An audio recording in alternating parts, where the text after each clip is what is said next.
turn to Professor Tim Congdon, who is one of Britain's leading economic commentators.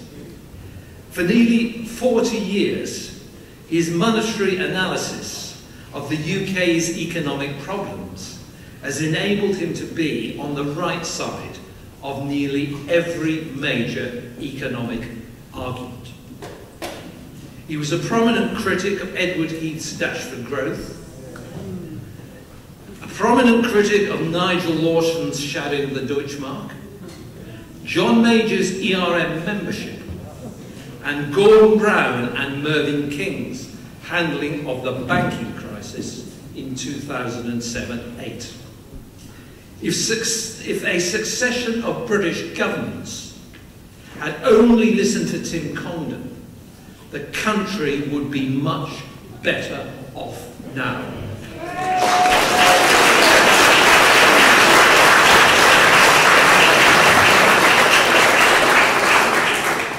As many of you know, recently Tim stood unsuccessfully for the leadership of the United Kingdom Independence Party. But Tim is now one of the most coherent advocates of the benefits of Britain leaving the European Union.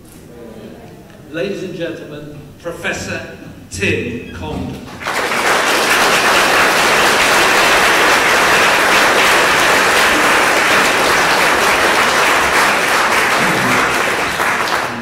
Well, good afternoon, ladies and gentlemen. It's a great pleasure to be here. And Barry, thank you for that rousing introduction. Can you all hear me at the back, by the way? Is it all right? Yes, okay. Ladies and gentlemen, I want to start with two announcements.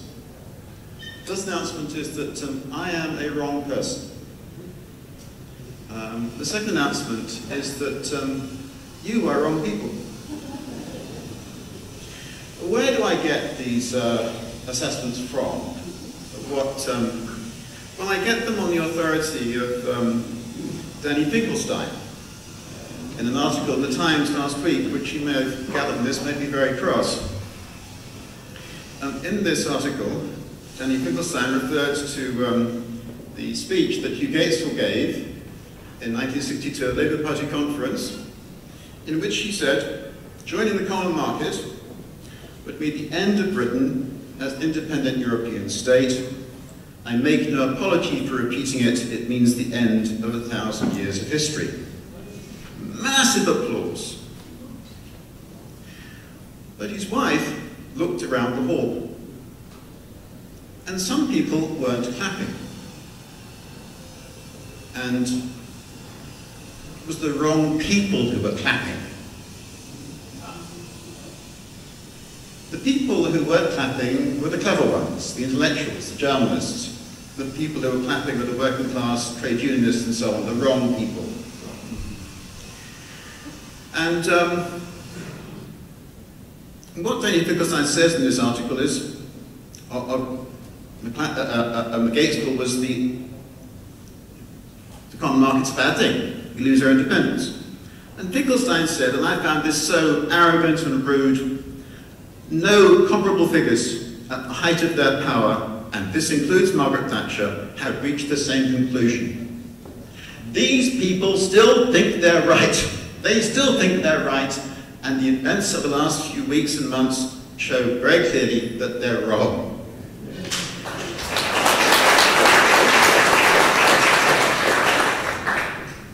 It's a great pleasure to be here. There's a little pamphlet at the back where I go through why these people get it wrong for a long period of time, and please take them away. I don't have to cart them back to Gloucestershire. So the handover of Great Britain at the back, please take them away. They're free.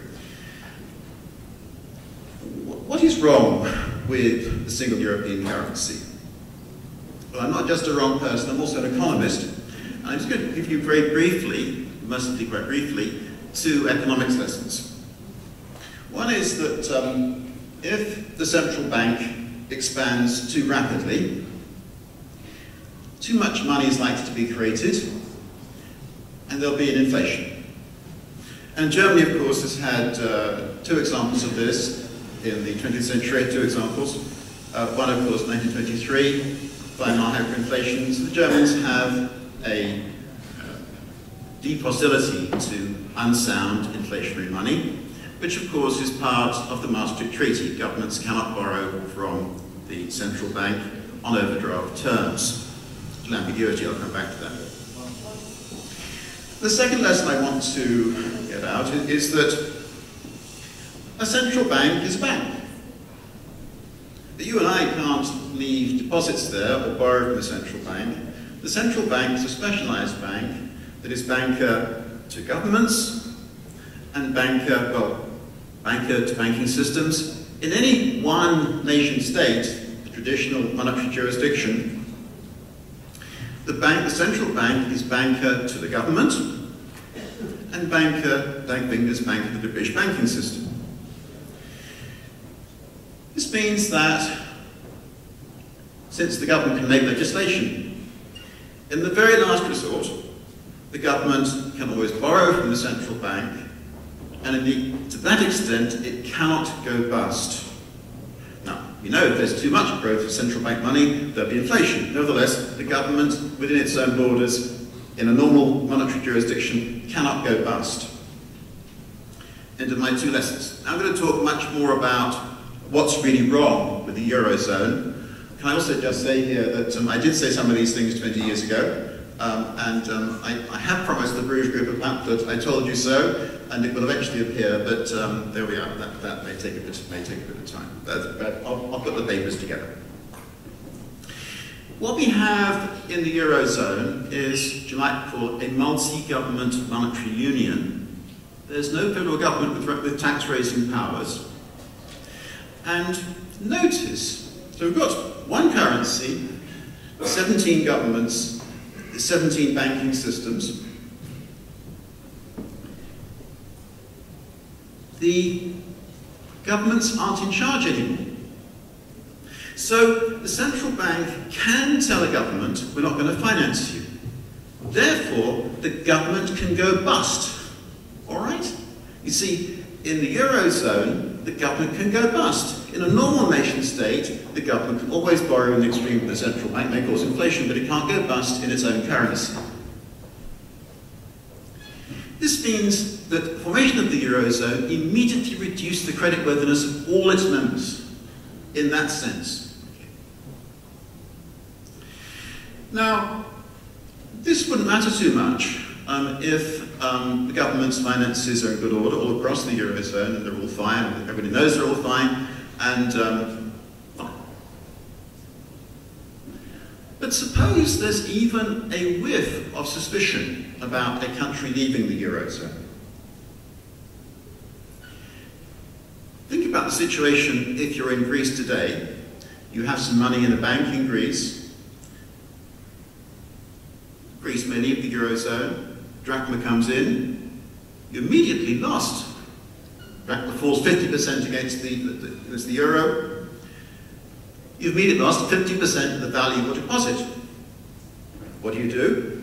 You move your deposit from the bank in Athens to, if you can, away from a Greek bank, even if it's a Greek bank in Berlin or a Greek bank in Paris.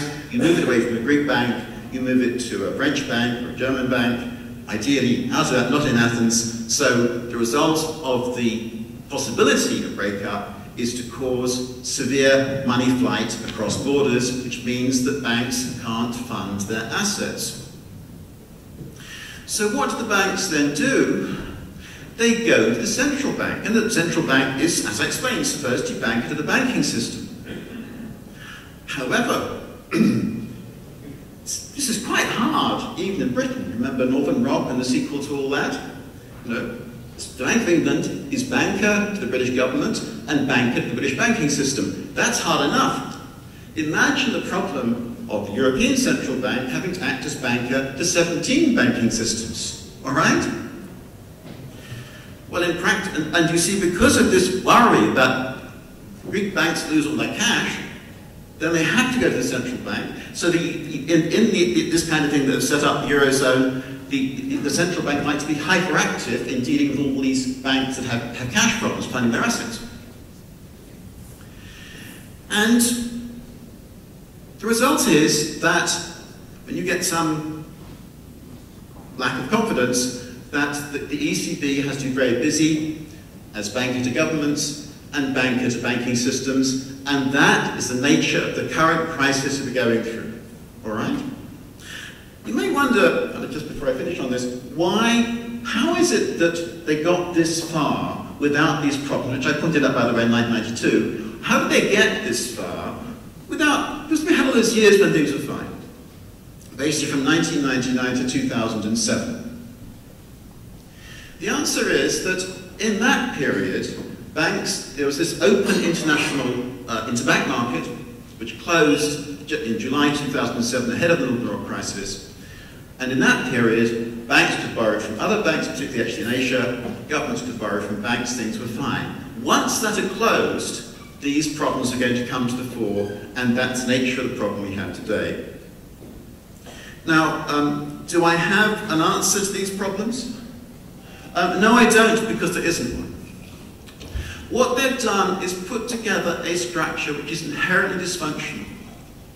And it is really only an accident that has enabled them to get this far. It's the fact that there was this open interbank market in the early years, the first 7 or 8 years of this structure, that enabled them to get as far as they have done. Now, clearly, there are large budget deficits, their banking systems can't fund their loan books, and you have, as I say, this European Central Bank, which is hyperactive, trying to deal with all these problems, and in particular is lending to the Greek government, the Irish banking system, and so on. Very controversial, and obviously, in fact, the ECB is bust. It's lost already probably 200, 300 billion euros, depending on how much you want to actually accept at any one time, on the assets that it's bought. What's likely to happen? Let me just say that there's a simple answer in one sense, which is just for the central bank to carry on lending.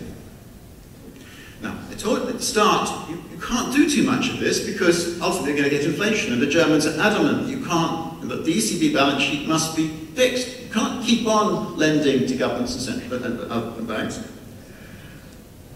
My guess is the next year or two there'll be more of this. They know they shouldn't do it, but they'll do more of it, and it's a mess and it's a muddle, but they'll carry on doing more of it. And the ultimate losses will be much more than 100, 200, 300 billion euros. They'll be more like 500, 600, 700, God knows. At the end of all that, we don't really know the final outcome. The question is, how should we react after the eurozone? And again, we don't know the ultimate country to lead, scale of losses. We don't really know. Nobody can really know. All I would say is that it's very important, I said actually from the floor, that we want as far as possible to make sure that we don't have what happened in 2008 and 2009, and also, by the way, in the early 1930s. We don't want banking systems to implode. And that is very, very important. So if I go in for the Wilson competition, I'm not sure I will say it's very important that any handling of the banking system should be careful, gradual, slow. There are large losses that should be taken slowly over time, so there isn't a huge implosion of economic activity. I think I'm probably coming towards the end of my, I think I've probably just about done what I had to say, really. This structure, from the word go, was a mistake. And ladies and gentlemen, it wasn't us who were the wrong people. It was them. It was all the clever people, the civil servants, the bureaucrats, the rest of the journalists. They were the wrong people. What we are in favour of is the right thing, and we are the right people. Thank you.